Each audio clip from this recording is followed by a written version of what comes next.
നമുക്കോ അല്ലെങ്കിൽ നമ്മുടെ വേണ്ടപ്പെട്ട ഒരാൾക്കോ പെട്ടെന്നൊരു നെഞ്ചുവേദന വന്നു എന്ന് വിചാരിക്കുക. ഇങ്ങനെ സംഭവിക്കാതിരിക്കട്ടെ കേട്ടോ. അങ്ങനെ വന്നാൽ നമ്മൾ എന്താ ചെയ്യുക? നമ്മൾ ഈ രോഗിനെയും കൂട്ടി പെട്ടെന്ന് തന്നെ അടുത്തുള്ള ആശുപത്രിയിലേക്ക് പോകും അല്ലേ? ഭാഗ്യത്തിന് നമ്മൾ പോയ ആശുപത്രിയിൽ എല്ലാ സൗകര്യമുണ്ട്. പെട്ടെന്ന് ഒരു എമർജൻസി വന്നു കഴിഞ്ഞാൽ മാനേജ് ചെയ്യാനുള്ള സെറ്റപ്പ് ഉണ്ട്, കാർഡിയോളജിസ്റ്റൊക്കെ ഉണ്ട്. അങ്ങനെ നമ്മൾ ആളെയും കൊണ്ട് നേരെ കാഷ്വാലിറ്റിയിലേക്ക് പോകുന്നു. അവിടെ നിന്ന് ഡോക്ടർ പരിശോധിക്കുന്നു, ECG എടുക്കുന്നു. ECG എടുത്ത ശേഷം ഡോക്ടർ നമ്മളെ അറിയിക്കുകയാണ്, ഈ വ്യക്തിക്ക് അറ്റാക്ക് വന്നതാണ്, ഹാർട്ടിലേക്ക് രക്തം കൊണ്ടുപോകുന്ന പ്രധാനപ്പെട്ട ഒരു കുഴലിന് എന്തുണ്ട്, ബ്ലോക്ക് വന്നിട്ടുണ്ട്. നമ്മൾ എത്രയും പെട്ടെന്ന് എന്ത് ചെയ്യണം?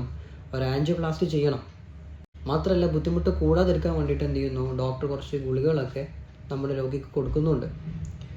സാധാരണഗതിയിൽ നമ്മൾ ആൻജിയോപ്ലാസ്റ്റി ചെയ്യാൻ വേണ്ടിയിട്ട് സമ്മതിക്കുന്നു. പേഷ്യൻറ്റിനെ ഉടനെ തന്നെ കാത്ത് ലാബിലേക്ക് ഷിഫ്റ്റ് ചെയ്യുന്നു, ആൻജിയോപ്ലാസ്റ്റി ചെയ്യുന്നു, ബ്ലോക്ക് നീക്കുന്നു, പേഷ്യൻറ്റിൻ്റെ